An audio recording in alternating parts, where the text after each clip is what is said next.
governor confirming that coronavirus has arrived. When we were stuck inside, we wondered, would we face the plague of gun violence again? Will we fear gathering in our schools and our churches again? Will we be shot for the color of our skin again? But a fight for justice forced us out to fill the empty streets. Black Americans are still being killed for being black in America. The pandemic hitting Black, Indigenous, and people of color disproportionately has only worsened the epidemic of gun violence in those same communities. Because it's clear the fight for racial justice is still on, and we won't live without it. In Colorado, he stood against hatred, but in Wisconsin, he carried a Confederate flag. In Arizona, she stood for her patients, but in Michigan, she carried a swastika. They bought guns in record numbers, but we took it to the streets. So when we leave our homes this time, will the people carrying weapons of war and banners of hatred decide our future again? Or will we stand up and demonstrate our power? Our power means we demand all gun sales will be licensed. Our power means we demand weapons of war be banned for good. Our power means lawmakers must listen. Our power means we refuse to watch black people be murdered in the streets. Our power means we refuse to fear for our lives. We refuse to live without justice. It's our power, and we will use it. Hello, everybody. Welcome to the March for Our Lives North Carolina virtual event, Vote for Our Lives, Our Power. I am Tori. I am a state organizing director for North Carolina, and I'm excited to be here with everybody today. So I'm going to pass it on over to some of our guests today. First, I'm going to let Wes from North Carolinians Against Gun Violence introduce himself. Thanks, Tori. Hey, everyone. I'm Wes McMahon with North Carolinians Against Gun Violence. We are a nonprofit here that wants to let voters know about how their elected officials vote on the issue of guns and gun control and gun violence in our state. There's a constant effort here in North Carolina to repeal our pistol purchase process so that you have to have a permit to own a gun. We've got folks on record saying that they want to get rid of this life-saving way to keep guns out of the wrong hands. So we're here to help organize to make sure that our elected officials do what they can to restrict access to guns so that we don't have guns carried in backpacks by 18-year-olds on campuses across this state, which is something they want to do. So we are here in coalition with everyone else, and our main focus is that information and our experts on what our lawmakers have said they're going to do, what they voted for, and our job is to help get that information out so that we can elect people who are going to reduce access to guns and also pass some good laws that will help heal our communities and get at some of the root causes in our state. You don't have to go far to see guns in many places and guns in rallies where they shouldn't be here in North Carolina. That's what we're here for, to help everyone on this panel and everyone in the state get information on what their elected officials and the candidates are thinking about doing, and then making sure that we get the right people elected and then holding them accountable. So ncgvactionfund.org. Please join us. And thank you very much for having us here on this panel tonight. Of course. Thank you so much, Wes. Now we're going to move to Kayla from Nextgen. If you'd like to introduce yourself. Hey, everybody. My name is Kayla Cox. I'm the Senior Digital Director for Nextgen North Carolina. We are a progressive youth vote organization, currently the largest youth vote organization in the state and in many parts of the nation. We do our work around equipping young voters, and so that's voters between 18 and 34, equipping them, educating them, preparing them to participate in the election this year, and making sure that they understand how powerful, impactful their vote specifically is to shifting things within the state and within the country this election year. All right, thank you so much, Kayla. And now we actually have 3 people from the North Carolina League of Conservation Voters Foundation. We have Luther, Pamela, and Angela, if you guys would like to introduce yourselves. Hello, everyone. We are so excited to be here. My name is Pam Thomas, and I am Area Director with the North Carolina League of Conservation Voters. And what I'm really excited about is the work that I started to do in 2016, and that is a goal of increasing voter participation through education and community engagement. One of my biggest passions is events and collaboration, and that's how we do it. We can't do it alone. We're in this together, so we collaborate with members of our community through other nonprofits, through churches, with the overall goal that every person in North Carolina will exercise their freedom to vote. Because your voice can only be silenced when you don't use it as a way of voting. So I'm just super excited, and I'm more excited to introduce two people that I work alongside with every day. They're in charge of a wonderful area, the best area in the nation, and that's North Carolina, and that's our state director. And so I'm going to introduce Angela, and she's going to introduce Luther. Angela Keaton, she's the co-state director along with Luther Hemby of the North Carolina League of Conservation Voters Foundation. Angela moved to a rural area 14 years ago, and she'll tell you a little bit more about that. But I can tell you it's her mission daily, every day that she wakes up, to make sure that we are doing all we can do to let people know that we matter, we vote, and we count. Take it over, Angela. Hello, I'm Angela Keaton, the co-state director, along with Luther Hemby. We're from the North Carolina League of Conservation Voter Foundation. We are located in 6 areas in North Carolina. That's the East and West. We are a nonpartisan voter education and civic engagement program designed to educate and register voters, with most people being connected to the virtual world. We leverage our opportunity to become a leader in this movement. We fulfill our mission by mobilizing and engaging people in democracy. The effects of COVID-19 eliminated all of the face-to-face techniques that we usually rely on. The elimination of these traditional techniques forced us to shift almost completely toward online and phone efforts to reach new voters. The two things that we have tried and worked well was our relational organizing and our virtual events. Since April, we built at least 19,000 relationships with our Empower relational organizing tool, with wellness checks and census education and voter registration. And we inform voters that it is beneficial to our democracy to be an informed voter. Now I will pass it on to my co-state director, Luther Hemby. Hello, everyone. My name is Luther Hemby. I am a resident of Greenville, North Carolina. I'm excited to be a citizen in North Carolina and to be able to run this great organization with wonderful people and to get people registered. Our website is nclcvf.org/register. And you can go there and check your voters registration. And we're so excited to be here with you today. All right, thank you so much, Luther, Pamela, and Angela. Now we are going to move on into the panel portion of this evening.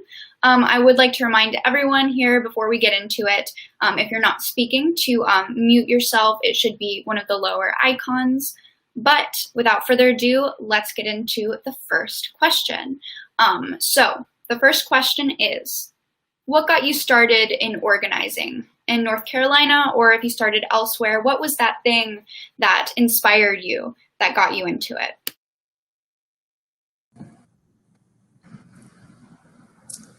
I'll start. For me, it was just really the passion around being with people in the community and community engagement. And so I kind of happened to be at the right place at the right time and introduced to Keith Granberry, who later showed me a way that I could take that same passion that I have when I'm doing events, when I'm doing promotions, when I have my podcast, all of that, and use it to evoke change in the community. And so that's how I really got started in the community engagement part with NCLCVF. Hi, I'll go next. I moved to a rural area about 14 years ago, which was Columbus County. and it was the most unhealthiest county in North Carolina at the time. It's surrounded by hog farms, paper plants, and other things that, it's kind of difficult to discuss. But I made it my mission to help the community know that they have a voice with their vote. This is Kayla. So I'm originally from Kinston, North Carolina, and it's in Eastern North Carolina as well. Many of us on this call are familiar with how underserved Eastern North Carolina is. Kinston specifically is considered one of the top 10 at-risk cities for the state. And I also went to college in Pembroke, North Carolina, which at the time that I graduated was the most impoverished city in the state. So all of that combined, I just started feeling like the power of community, the power of serving each other, meeting people's physical needs was so imperative. And through a series of different internships when I was in college, I was connected actually to the NAACP, and that's where I began in organizing was North Carolina NAACP, and it has evolved from there.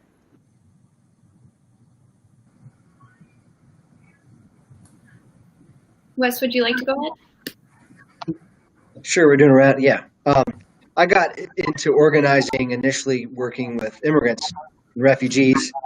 And again, the theme of community is strong, like wanting to help connect people in our community and bringing us all closer together is really something. I got into gun violence activism because I've had 2 deaths in my family from gun violence.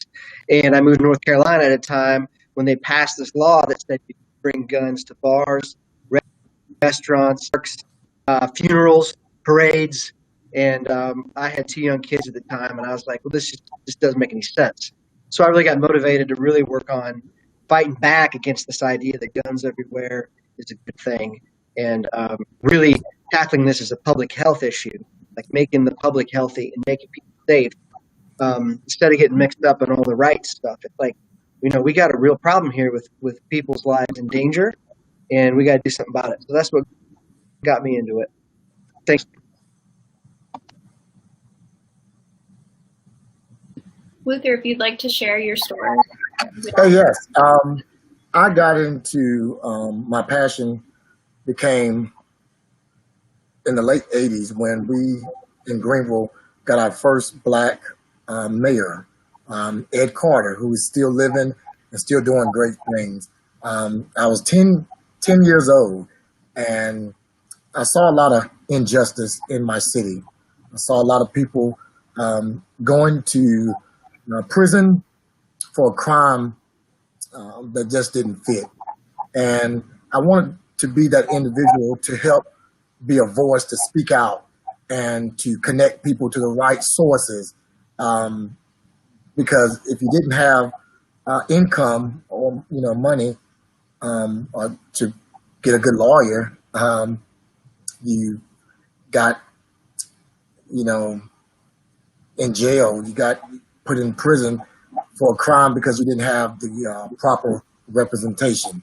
So I wanted to be that voice, and later grew up and got involved in school, and then in 2016 and the work that I'm doing now, to be that individual to help inspire and empower people and to let them know, hey, you don't have to just accept what you're giving, and you have to create the change that you want to see.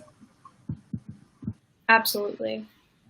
Personally, for me, I started in organizing in high school. I actually went to Penn Griffin School for the Arts, which was formerly known as William Penn, the first high school in the nation to do a sit-in during the civil rights movement. And so a big part of our school spirit was the act of protest and the act of organizing and the act of speaking up. So I was really inspired by that energy that kind of just was through the halls there.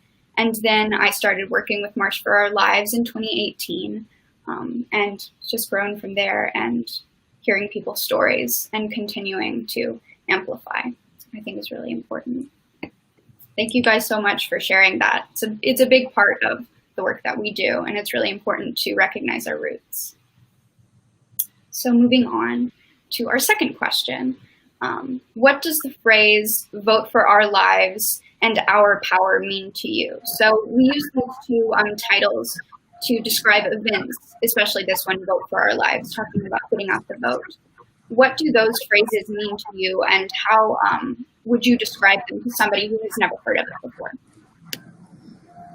I'll take that on first. I can say vote for our lives. It means if you want better health care, education, and childcare, well, and fair taxation, voting is the most important way to have your voice heard. I'm going to try not to be lengthy, but for me, as a Black woman, and certainly as a person who has like a background working in civil rights, to me, I understand power to be your ability to build or destroy, right? And so specifically, if we're talking about legislation, your ability to create legislation or destroy legislation. So if we're talking about our power, our lives, I need people in office who are compassionate. I need people who see value in my life, who will then create policy and legislation that protects me, that serves me equally the way that it would someone else. And so to me, our vote, our lives is like you're voting for people who agree with you that your life has value and that it deserves to be protected. I agree. I'll caveat both of them by saying it's actually our motto. You know, we matter, we count, but we're not the ones that can evoke the change if we don't vote, because we're not in office. So you have to vote for someone that believes that you count, that believe that you matter.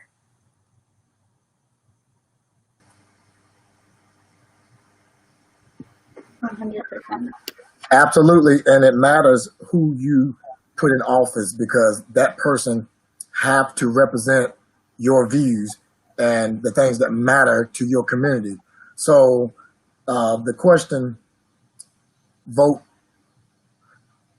for our lives.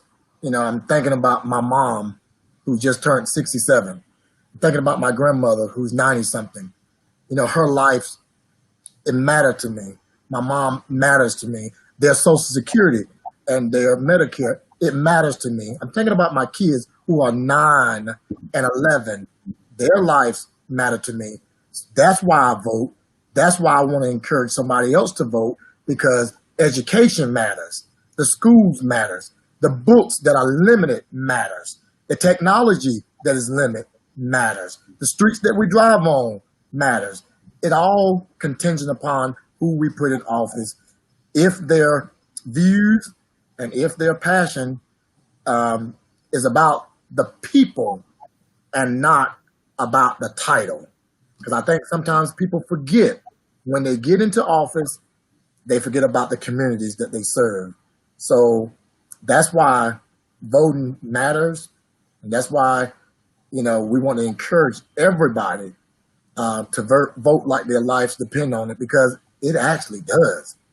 The air you breathe, the water you drink, you know, the communities you live in, it matters.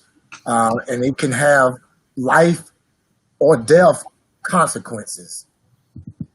Right. When it becomes about the people rather than just the numbers, I think is when we start really, really caring and showing people what the message really is.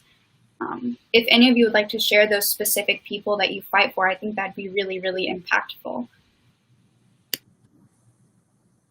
I'll go. As I mentioned, I'm from Eastern North Carolina. So for me, the work that I do every day, and certainly when I'm casting my vote, I'm doing it for people who do not have access. I'm doing it for people who don't have capacity within their lives to organize for themselves or advocate for themselves. They're just trying to survive.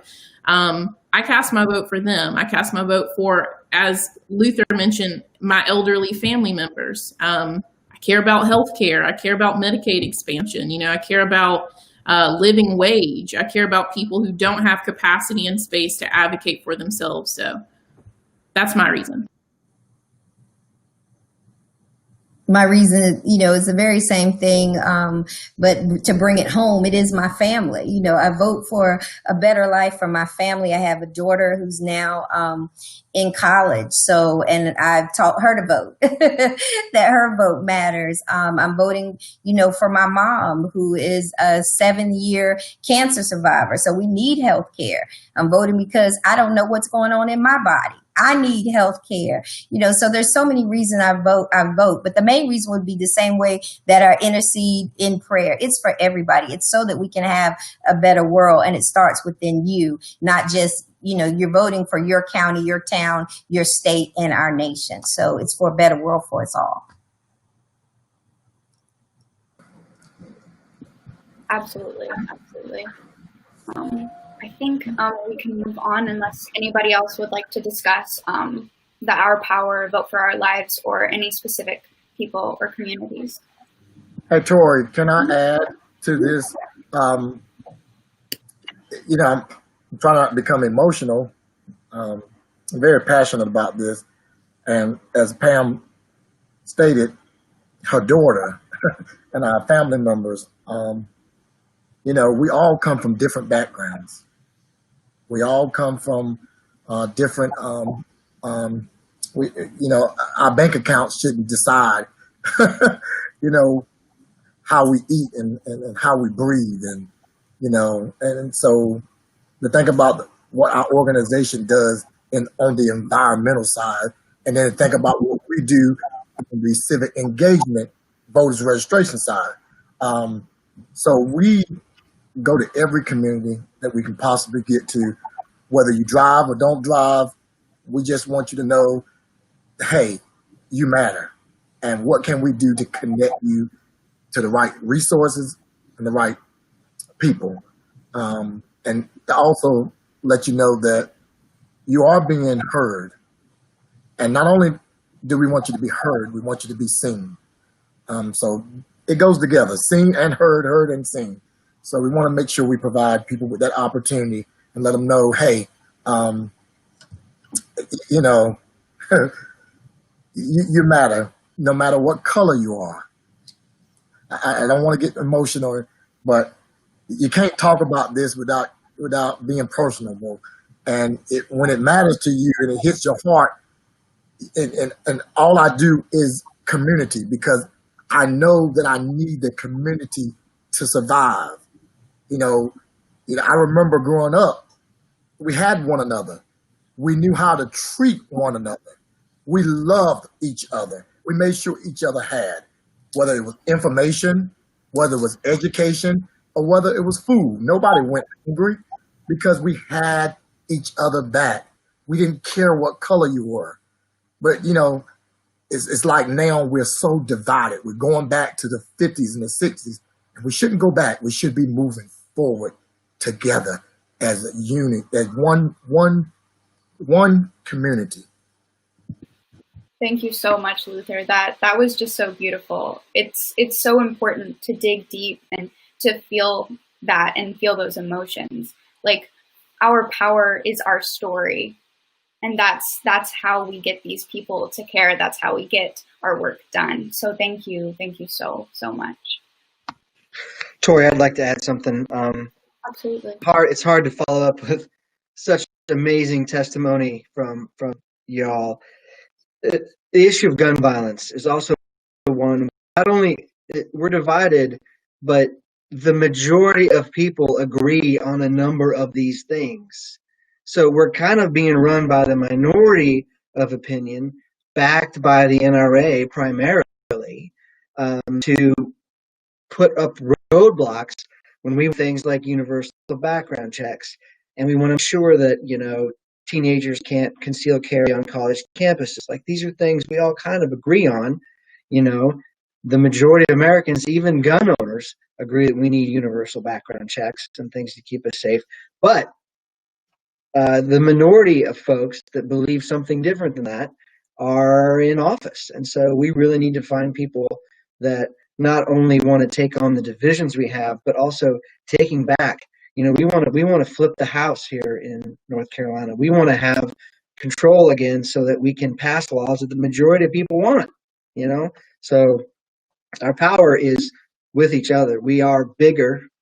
We have more people, right? We are stronger. So the issue of gun violence is one very particular area where the minority really is making the laws right now, and we got to change that. And I think it's important to also acknowledge that even though it seems like we're losing this battle, we are not.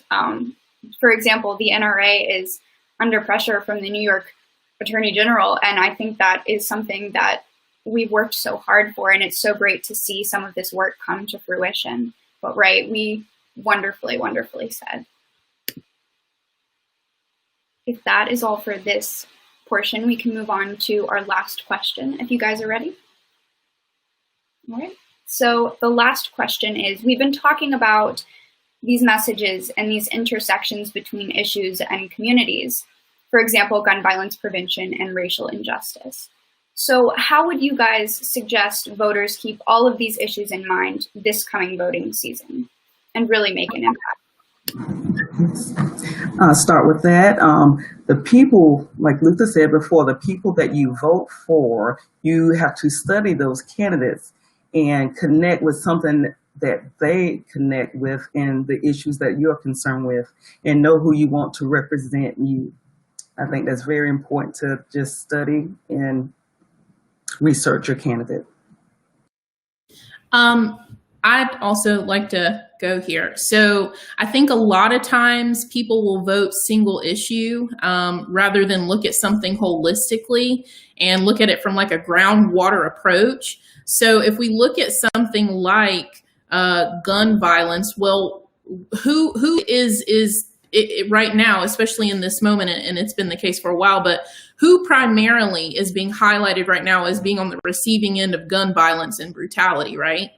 The groundwater approach and the groundwater perspective will tell you that that's not isolated to just, we need to find different weaponry, something that's less deadly, or we just need better training. No, there's something here that's a heart issue, right? And so if you're showing up to the ballot, and it's important to recognize that lining up with candidates, lining up with policies, proposed policy and legislation that is rooted in a heart issue of racial injustice is like you're voting for brutality. It's like you're voting for gun violence. It's always intersected. I personally always find it hard to talk politics with people who think that like politics is just a catch-all for things that they don't understand or don't want to talk about, because really all of it's all connected. It is all connected, but it all has a root. And I just think it's important to understand the root when you're showing up to the ballot and not think that you're voting just for an issue. You're voting for the heart of it, right? You're voting for the root of it. So thank you so much. We actually got a question from one of our viewers. Thank you so much, Alexandra. So she said, we talk a lot about voting. What else can be done besides going to the ballot box? Because there is a lot that can be done, but what are some of those things that you might suggest? Cool. I'll go with this one first as well. We're all organizers. Everybody on this call is an organizer. And yes, voting has so much to do with our work, but when it's not an election year, when it's not, we're specifically knocking on doors trying to get people to register to vote, there's so much you can do to meet the immediate needs of your community. There's always people who are hungry. There's always people who need professional clothing for job interviews or need to be taught how to interview. There's always people who just need assistance in so many ways. So I think being cognizant of where are the needs, like how do I walk among the needs, and figure out a way to organize my community, organize like-minded people around meeting those needs. And you can do that anytime, whether it's an election year or not. Absolutely, Kayla. You well said. I cannot add anything else to it, but be the change that you want to see. Create the environment that you want to see. And in order to do that, take the lead.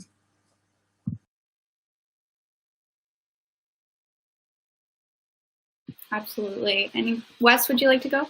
I could add to that question of intersectionality, and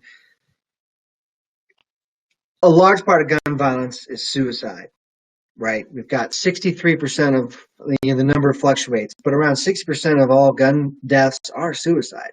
And we have this issue of we want to restrict access to guns to people who are in a moment of crisis. If you're in a moment of crisis, you should have a background check when you're trying to purchase a gun. We need extreme risk protection orders so that if your neighbor or a family member can identify you as a person in crisis, then you can temporarily, with due process, have your guns removed while you sort out your stuff. So the thing is reducing access to guns. But like Kayla was saying, the other thing is this root causes. Like, we've got to heal communities and help communities heal, because broken communities, the crisis moments bubble up there.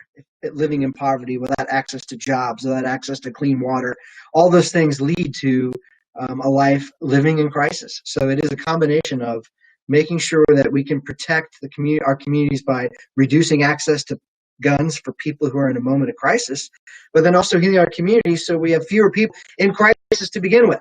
So all of those things are rooted together, and particularly the gun violence issue, the root causes are very important. Absolutely. And some of those root causes can be dealt with through voting, yes, but also that community healing, like Kayla was saying. So beautifully said as well. Anything else anyone would like to add on the intersectionality, or even anything besides voting that you might recommend? Angela, just throughout the year, we connect and engage people to protect our environment, and it helps with the well-being of our communities.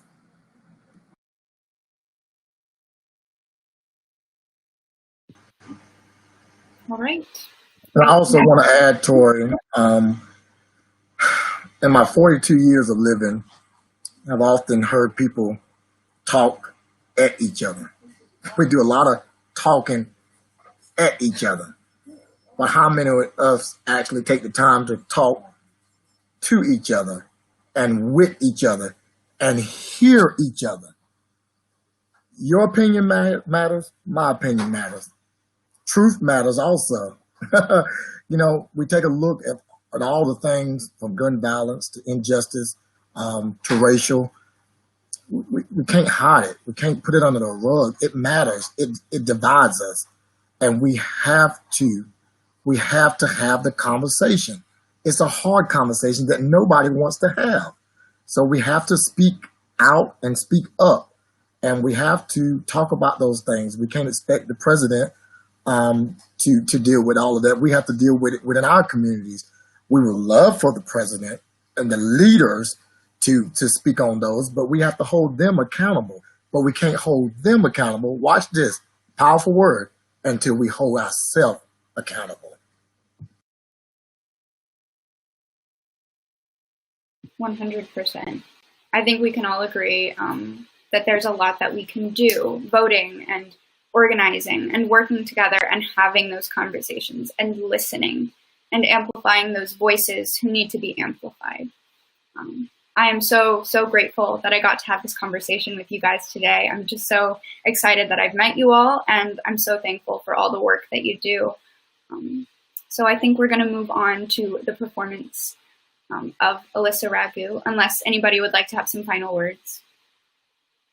Sorry, last thing, young voters, please know that you make up nearly 40% of the electorate nationally. You have a huge impact on this year's results. Please vote. That's all. Thank you so much. Yes. All right. We are going to move on. I'm so excited to announce that Alyssa Ragu is going to be performing for us today. She is an American Idol finalist and also a friend of March for Our Lives. She's performed with us before. We are so excited to have you. Get ready. What's going on, March for Our Lives? It's Alyssa Ragu here. I wanted to say a big thank you to everyone involved helping to put an end to gun violence. Thank you guys so much for being part of this. And without further ado, this is my newest single, Lie to Me.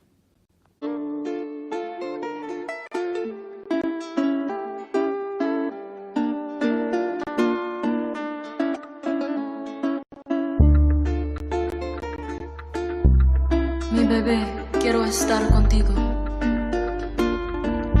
Mi amor. I just wanna take my time and be alone. But anytime I see your face, I want you more. All I really need is you to pick up the phone. I'll tell you when I'm ready, boy, it won't be long. So baby, hit my line, come on, darling, don't be shy. I wanna feel your vibe, even if I can't call you mine. Just lie to me, lie to me. Just lie to me, lie to me. Yeah, just vibe with me, try for me. Hello? Been waiting on that call from you to me. Feels like I'm sitting thinking for eternity. However, you love me whenever, ever since December, baby. So baby, hit my line, come on, darling, don't be shy. I wanna feel your vibe, even if I can't call you mine. Oh, just lie to me, lie to me. Just lie to me, lie to me. Yeah, just vibe with me, try for me. Can't you see it's too hard to leave you, my baby? I wanna be with you. Can't you see it's too hard to leave you, my baby? I wanna be with you. Ooh, baby, baby, just lie to me. So baby, hit my line, come on, darling, don't be shy. I wanna feel your vibe, even if I can't call you mine.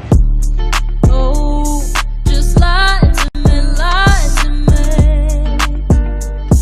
Just lie to me, lie to me. Yeah, just vibe with me, try for me.